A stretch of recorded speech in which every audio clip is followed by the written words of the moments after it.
purposes. They told us that we would get 1.6 million doses from Pfizer and 800,000 doses from Ontario.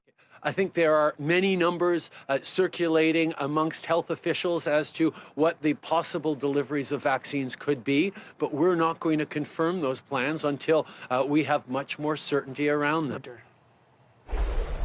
What is going on with the most important question for every Canadian? When will we get a vaccine? How fast? Who's going to get it? Now, yesterday, Ontario and Alberta made the claim that they have hard numbers and hard timelines for when some Canadians will get it in the new year, like January and February. The federal government, though, all day refused to back them up. And then today, you just saw it, Justin Trudeau still saying, we're not giving you hard numbers. Are the provinces just spitballing, raising false expectations about a vaccine without hard data? Or is the federal government holding something back? How do we keep track? We're going to dig into this on the press gallery. Joyce Napier is the CTV News Ottawa Bureau Chief, and Mala Subramaniam is the reporter for The Logic. And we will be joined by the leader of the Green Party, Annamie Paul, in a minute. Joyce, let's start with this, because this is a you said, we said. On this show yesterday, in response to what Christine Elliott, the Health Minister of Ontario, said, when she gave specific numbers, the Parliamentary Secretary to the Minister of Health, I just want to show our viewers this, said this about her numbers. I'm not aware of where she got her numbers. I'm not sure what provinces have for possible numbers that might come forward, depending on which contract yields a successful and approved by Health Canada that is safe for Canadians vaccine. Okay. He's saying he doesn't know where they got the numbers. Then apparently it looked like she sort of climbed down today, Joyce. She said, well, we took the big number and extrapolated. A source told me from the federal government they spitballed. Why can't these two figure out who knows what when? Well, I find what's interesting, Evan, is that even the parliamentary secretary that you had on your show yesterday didn't know what was going on. So a member of the minority Liberal government is not in the loop either. That's the way I interpret it. And I think that is a fact. Today the Prime Minister called the opposition for a meeting. And, they didn't quite know what the meeting was about. It turns out it was about modeling and obviously about these vaccines. Why? The question is, why is the federal government not being a little bit more transparent? We know that Health Canada has to approve these vaccines. We know that we're not out of the woods yet, that we're still walking in the tunnel. There may be a little light at the end of the tunnel. We had good news. We know that two companies are this close to actually starting to roll out a vaccine. We know Canada is on the list. Where we stand on the list of delivery is a question. How it will be delivered in Canada is another one. Have they even started to set up a delivery system? Have they reached out to pharmacists? There are so many questions, and we don't have any answers. And why are they being so mysterious?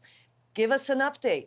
Other countries are updated. They don't have a vaccine either. They're on the verge of getting one, just like us. Is it months? Is it weeks? We don't know. I think the federal government could stand to be a little bit more forward with Canadians, because this is something that involves us, every single one of us. Right, and I just want to follow up. The Jagmeet Singh, Erin O'Toole, and the Green Party leader, Annamie Paul, just had a meeting with the Prime Minister on that, as Joyce says. Annamie Paul will join us in a minute. They also were briefed by Dr. Theresa Tam on things, so I'm intrigued to see what Ms. Paul says about that meeting when she comes on our show in just a minute. But Van Mala, let me go to you. On one hand, Joyce is 100% right. There is not any transparency on the rollout plan yet from the federal government. But again, on the provinces side, let's focus on Ontario. They seem to have just extrapolated pretty specific numbers without any assurances that they'll get this vaccine this fast and in these numbers. What do you make of that? Yeah, so there appears to be a lot of confusion and a serious communication issue between the feds and, the province of Ontario that, to be honest, Evan, at this point of the pandemic, 8 months in, is almost comical that you cannot just get something as simple as basic facts on the vaccine straight. So, I mean, my understanding of the situation is Christine Elliott, the Minister of Health, took that 40% number that Ontario was getting from the federal government and said, okay, so we're getting 40% of whatever, 6 million or 8 million doses that we're going to get in January. But the problem with then telling the public, while I agree that transparency is very important, we've had, definitely a lack of it from, feds and the provinces. The problem with promising people these figures is you give them a lot of hope for something that is very complicated to be delivered. So you might actually get the vaccine from the manufacturer in January, but the process of then distributing it is, as we know, immensely complicated, involves the military, involves, it going to a national center and then being put into vials and then being dispensed. So there are a whole bunch of steps there. So we don't know when that's going to happen. And, I would agree with Prime Minister Justin Trudeau today by saying, don't get too happy yet. Yes, we have a vaccine, but that doesn't mean that you should just lift your guard right now. And I hope Minister Elliott didn't give out that almost signal. Yeah, Well, she's clearly seemed to climb back down on that. But let me just hang on, Joyce. Saskatchewan Health Minister is just saying they're expecting Saskatchewan to get 180,000 doses. So the provinces seem to have some numbers. And we've got Annamie Paul, the Green Party leader, who just came back from that meeting with Justin Trudeau and Dr. Theresa Tam. So let's welcome her, first of all, to the program. And before we get into this discrepancy, what did you learn from Justin Trudeau today and from Dr. Theresa Tam? Well, it really was a briefing by Dr. Tam, and what I heard was very sobering. We'll get all of the numbers soon enough. We committed not to releasing them in advance, but what we heard is that we need to do something very different from what we're doing now, or we're going to see many more cases and many more deaths. Okay, so you can't give the details, but tomorrow, I want people to understand this. You guys have now seen forward modeling that things look bleak. They're not getting better, they're getting worse, and there's got to be drastic action. Wow, okay, that's news right there, folks. Did he say anything, or did Dr. Theresa Tam say anything about this vaccine discrepancy that Van Malen and Joyce and I are having a conversation about? No, we did not discuss that. No idea of when the provinces are going to get a vaccine? No, none whatsoever. We didn't. We really focused on projections for COVID-19. We had an update and we had projections, and then we had questions really about what we could do in order to better protect people in Canada. There was some interest, and certainly we have interest in having a second meeting to discuss vaccines and distribution plans, but that wasn't part of this discussion. Okay, that's interesting. Joyce, I know you wanted to jump in on this discrepancy where the provinces seem to suggest they're going to get some vaccines in big numbers in January, February, and really mum is the word from the federal government on that. Go ahead. Well, to Van Melle's point about understanding that the Prime Minister doesn't want to make any promises and any false promises, I totally agree with Van Melle. We're not asking the Prime Minister for promises. We are asking him for facts. And there are facts. They exist. Listen, it was not only Ontario that had numbers, Alberta had numbers. Dr. Hinshaw, the health officer of Alberta, had numbers. 465,000 from Pfizer, 221,000 vaccines from Moderna. So obviously the provinces are getting these numbers from somewhere. I don't think that they're inventing them.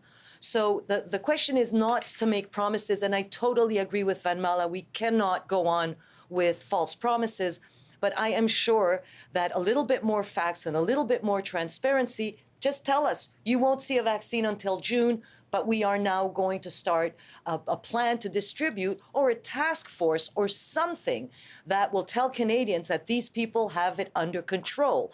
And the question is, like, who's in charge here? Well, it's Evan- interesting because, Ms. Paul, let me just go to you because I think, Ms. Paul, you want a national federal provincial COVID task force that might actually resolve some of this. What would you like to see? Well, that's exactly it. We want to have, as much as possible, a national approach to what is a national emergency. This isn't just a public health emergency. It touches every area of society. It's crippling our economy. And so we all need to be involved, especially to make sure that we're saving lives. It was clear from what I heard today that there are things that we could deliver much better and do much better if we had a coordinated response around testing, around tracing, around messaging, around setting thresholds to trigger restrictions. All of those things should have a coordinated approach. And we actually have delivered a letter to the Speaker requesting an emergency debate on COVID, because we really think that there are some very important things that Parliament has not been talking about that it should. Yeah, interesting. By the way, Premier Horgan wants to see a coordinated response in terms of travel between provinces, interprovincial travel. I know the Prime Minister will be speaking to the premiers again tonight, which he does on Thursday nights. Van Mala, go ahead. I know you wanted to jump in. Yeah, I mean, I just wanted to say that this vaccine issue, that started with the interview on your show and these discrepancies in numbers and the federal government not being very clear about, how many vaccines each province is getting, all of these issues are a clear example of why you need sort of a central command with COVID. So, you have one designated either body that, the federal government is in charge of with the provinces, and you have one kind of communications person or group that gives out these messages in the form of a press release or a table or something that you have clear messaging, instead of us getting our news, Canadians getting their news from 9 different provinces where you really can't keep track, how bad things are in different provinces. You don't really know what the rules are and where you can go in different parts of the same province. And so, I would really agree for Annemie's call to have a national task force on COVID, and we're much overdue for that, I would say. Yeah, Joyce, you want to weigh in. This is, again, I should just say, though, it's provincial jurisdiction. Joyce, as you well know, the provinces have very different profiles. Even within Ontario, certain regions have different profiles. Like, do you think a coordinated national response on this is really what the provinces would even accept? I don't know if the provinces would accept it, but I think Canadians across the country would think that it's about time. And I think Madame Annemie Paul is totally right. So, on its opposition day, the NDP is, as a motion in a pandemic, says we should invite Joe Biden to Canada. Are you kidding me? We are in a pandemic, and, as much as, yes, of course, it is a tradition to have and to host the new American president, I think that the opposition could spend its time talking about things like maybe a national task force would be a good idea, but please not more bureaucracy, because we don't need more bureaucracy in Canada, but we certainly need coherence. And I know that it's uneven across the country, but this is like guacamole. One day Ottawa's in the red zone, the next weekend, oh, hey, we're out of the red zone, but we'll be back in the red zone maybe 2 days from now. So you know what? It's pretty equal across the country, except in the Atlantic bubble. So we know that. We know by now, we have learned things from this pandemic. We are now more pandemic, wise, if we can say so. So let's draw from these lessons and let's start doing things and stop hiding things, because it seems that we're not being told the whole truth. So go ahead, give us the truth. We're all in this together. I got a minute for Annemie Paul, leader of the Green Party. I did have the Minister of the Environment on, Wilkinson, about the Liberals' promise to get to net zero by 2050. I'll give you the last word on that. Do you think this is a responsible and coherent and an approach that actually has teeth to hit those targets? First, I do have to say, I'm sorry, Evan, I have to say amen to what I just heard. This is just good common sense talking on the broadcast tonight, and I really hope that all of our politicians are listening. In terms of what we heard on the climate today, it's really just not good enough.